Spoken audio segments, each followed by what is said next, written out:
What you are describing is a very real inner experience. The moment when effort, prayer, and waiting all feel like they are producing no visible change.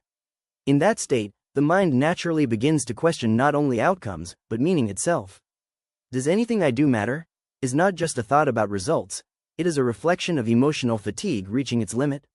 When a person tries repeatedly and does not see what they expect, the heart starts to interpret delay as rejection. This is a human reaction, not a spiritual conclusion. The mind is built to connect effort with immediate reward, so when that connection breaks, confusion enters. But confusion is not evidence of abandonment, it is evidence of limited visibility. What often makes this moment heavier is silence.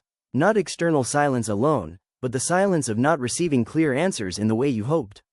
You pray, you wait, you expect a shift you can recognize, and when life continues unchanged, it feels like nothing is being received. But absence of visible change is not absence of unseen movement. At this stage, emotions begin to speak louder than reasoning. Feelings say, nothing is happening. But feelings are not always interpreters of truth, they are reflections of internal pressure. When pressure builds, even blessings that are unfolding slowly can feel like nothing at all. The thought, does Allah still see me? Often appears not because faith is gone, but because exhaustion is distorting perception.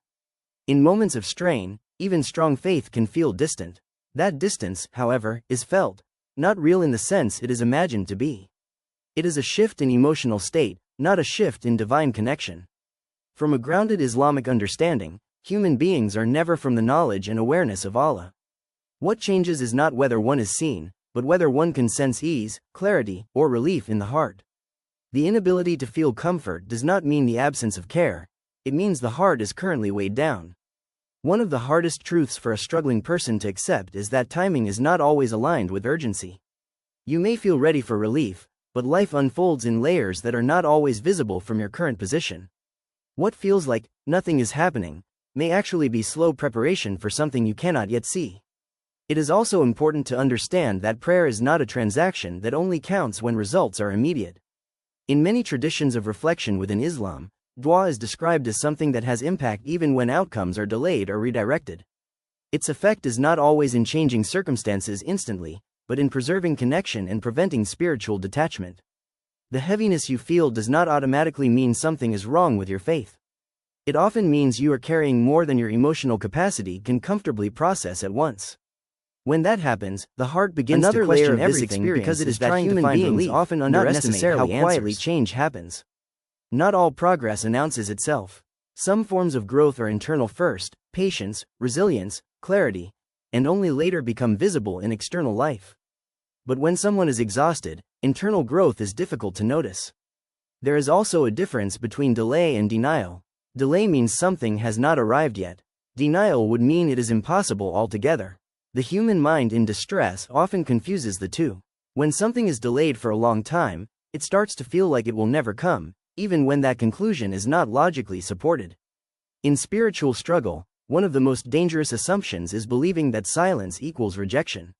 Silence can carry many meanings: preparation, protection, timing, or unseen alignment. But the mind under stress tends to choose the most painful interpretation because pain feels like certainty. You may also be experiencing a form of emotional narrowing, where everything in life starts to revolve around one unanswered area. When this happens, all other signs of good become less visible. The brain filters reality through the strongest concern, making the situation feel absolute even when it is not. In such moments, the goal is not to force immediate understanding, but to prevent complete inner collapse. Survival of hope is sometimes more important than clarity of answers. Because clarity often comes later, after endurance has done its work. It is also worth remembering that feeling distant does not equal being distant. Human perception fluctuates. There are moments when faith feels strong and clear, and other moments when it feels silent and unreachable. Both are part of the human experience, not evidence of separation. If anything remains constant in this state, it is not your emotional certainty. It is the reality that you are still continuing, still asking, still caring enough to wonder. The very fact that you are questioning shows there is still a connection alive within you, even if it feels faint. And finally, what you are going through is not the final chapter. It is a narrow moment in a much larger unfolding that you cannot yet see in full. The mind wants conclusions, but life often gives processes first. What feels like being left behind is often just being held in a stage you do not yet understand. So even if everything inside you feels uncertain, the uncertainty itself is not proof of abandonment. It is proof that you are in a human moment, limited in vision, overwhelmed in feeling, but still inside a reality that is far larger than what your current pain can interpret. What you are describing is the exact place where human perception becomes most fragile. It is the point where emotions stop feeling like temporary states and start feeling like final judgments. The mind begins to speak in absolutes. It will never change, this is how my life is now, this is who I am. But those are not truths, they are conclusions formed under pressure. When pain continues for a long time, it stops feeling like an event and starts feeling like identity. A person no longer says, I am going through something difficult, but instead begins to feel, I am someone for whom things do not work out. This shift is subtle, but it changes everything. It turns a temporary valley into what feels like a permanent place. One of the strongest effects of prolonged waiting is emotional distortion. The heart begins to lose its ability to measure time correctly. A delay that is part of a larger process starts to feel like a denial of the entire outcome. But time, in reality, does not move according to emotional urgency. It moves according to processes that are often unseen. In this state, silence becomes emotionally loud. Not because silence has changed, but because the inner world has become more sensitive. When the heart is calm, silence feels neutral. When the heart is exhausted, silence feels like rejection. The meaning is not in the silence itself, but in the condition of the one experiencing it. This is why the mind starts creating stories to fill the gap. Humans are not comfortable with uncertainty, so they replace it with explanations, even painful ones. If nothing has changed, it must mean I am forgotten. But this is not logic. It is emotional survival trying to create certainty out of ambiguity. The most dangerous part of this process is that pain begins to feel like evidence. The stronger the pain, the more true the thought feels. But intensity is not the same as accuracy. A thought can feel overwhelmingly real and still be completely mistaken. Emotional weight is not proof of factual reality. When someone feels spiritually distant, they often assume something has changed in the connection itself. But in reality, what has changed is perception. Just like clouds can block the sun without removing it, internal heaviness can block a person from sensing what is still present. The blockage is in feeling, not in reality. There is also a deeper psychological layer. The mind under stress tends to erase the memory of past relief. It forgets that there were times when things improved, when doors opened, when unexpected ease arrived. It compresses the entire timeline into the current moment and declares it permanent. This is how despair constructs its illusion of forever. But life does not operate in forever moments, the way the mind imagines. Everything in human experience moves in cycles, ease and difficulty, clarity and confusion, expansion and contraction. What feels like a final state is almost always just a phase the mind has not yet seen the exit from. In moments like this, the inner voice becomes very influential. There is always a voice that interprets pain, and it is not always truthful. It says things like, you are alone in this, or nothing will change. But that voice is not a messenger of reality, it is a translator of fear. And fear always speaks in extremes. A person does not need to argue with that voice, but they do need to recognize it. Because once you identify it as interpretation rather than truth, it loses authority. The struggle is not in stopping thoughts from appearing, it is in stopping them from being accepted as final judgments. Even the feeling of being spiritually distant is itself a feeling, not a verdict. Feelings rise from the state of the heart, not from a measurement of truth. A heavy heart will experience heaviness in everything it touches, including faith, hope, and meaning. But that heaviness does not redefine what is real beyond the feeling. One of the most important distinctions in this state is between not seeing and not receiving.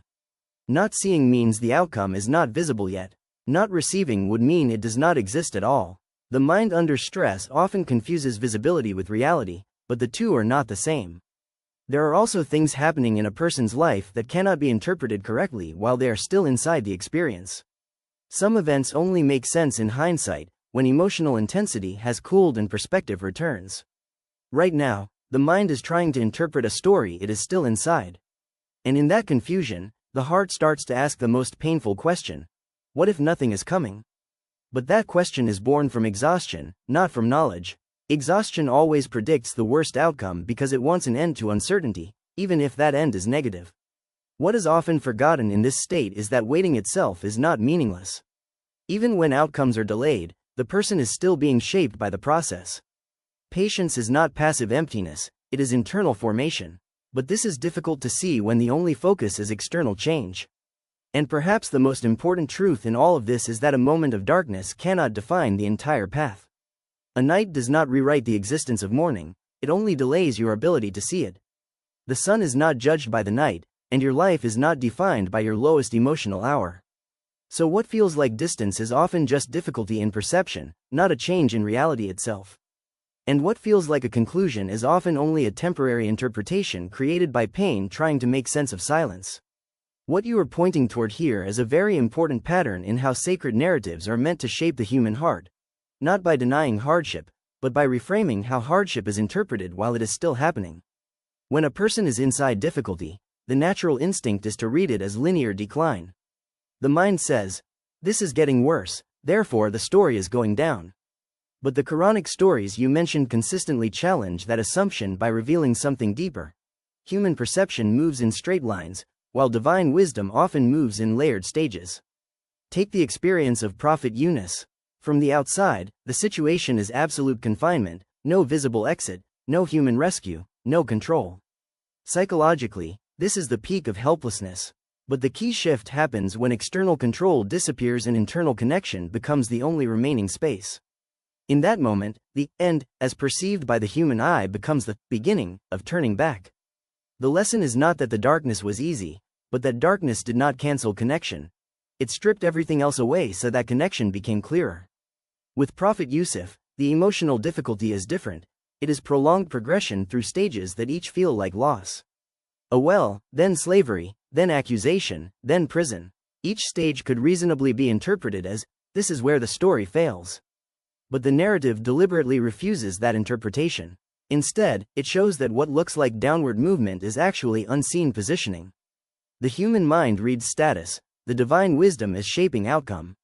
And what matters is not the apparent direction of the moment, but the final placement of the person in a wider timeline that is not yet visible. In the case of Maryam, the intensity is not prolonged struggle, but concentrated emotional weight, loneliness, fear, and vulnerability all at once.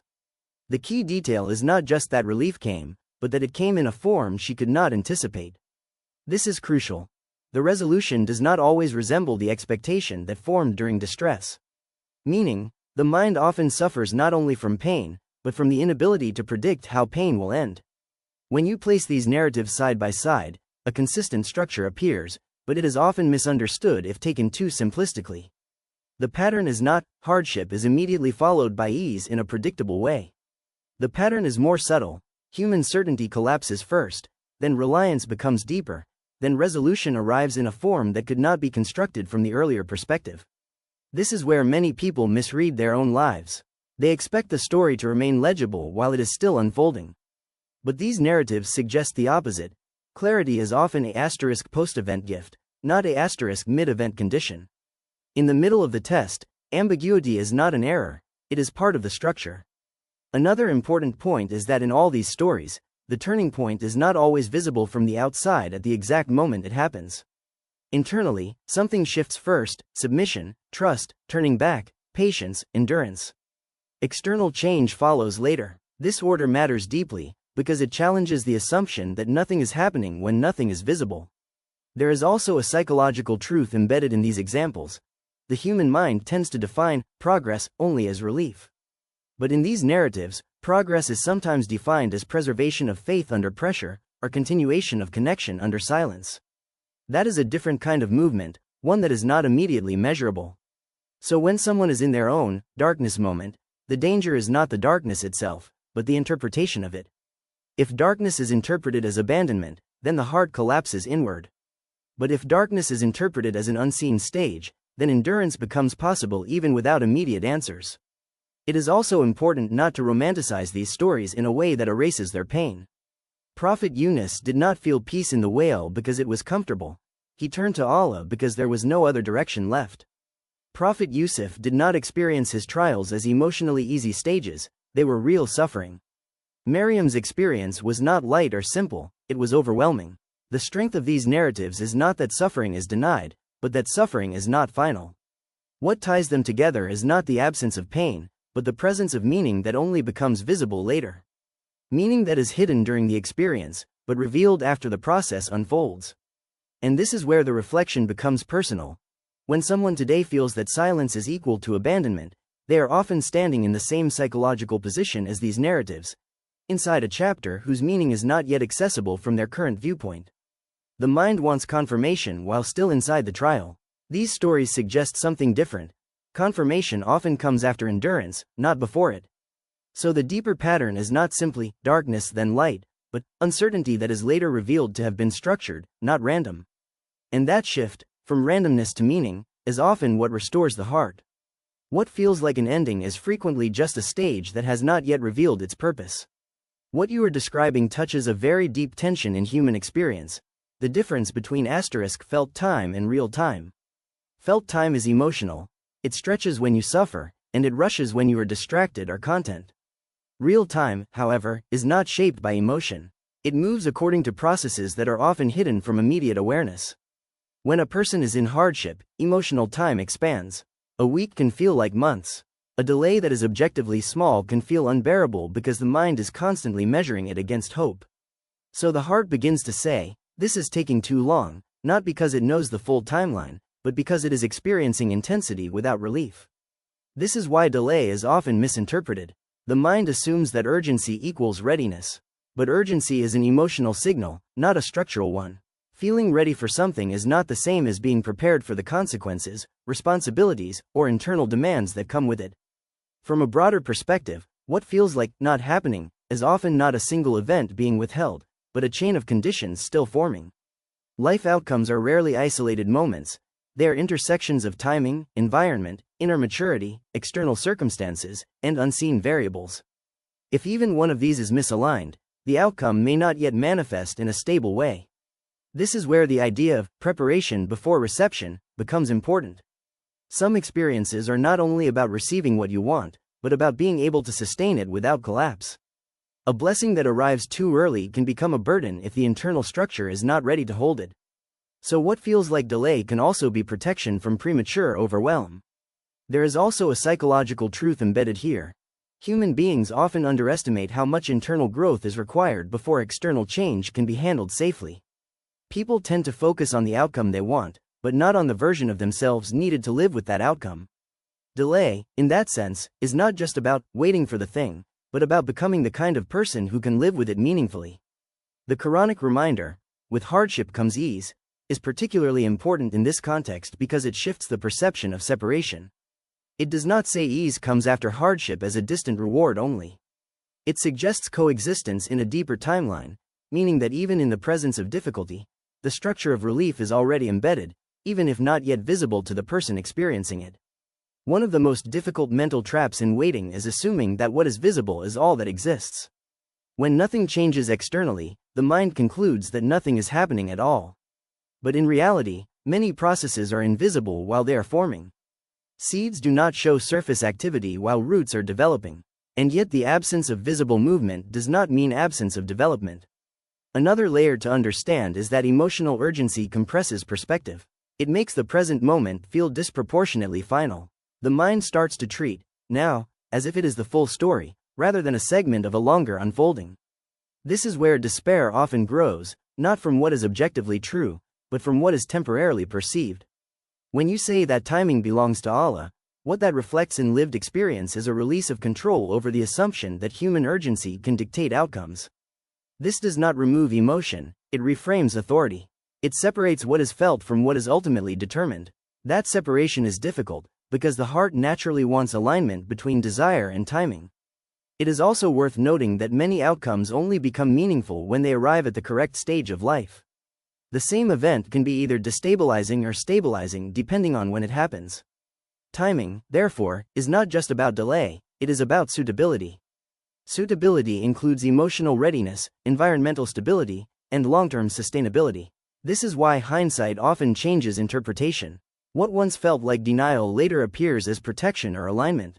The human mind, when no longer under emotional pressure, begins to see structure where before it only saw absence. This shift does not mean the past changed, it means perception matured. In the middle of waiting, however, none of this is obvious. The heart deals in immediacy, not long-term structure. That is why delay feels personal even when it is not.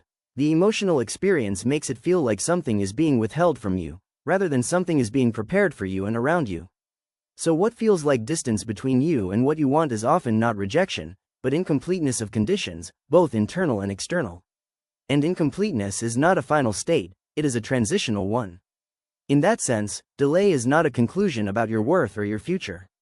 It is a description of timing that you are currently inside, not outside of. And being inside a process always limits your ability to interpret its full direction. So the deeper reality is this. What feels like absence is often just the unfinished shape of something that has not yet become visible in its final form.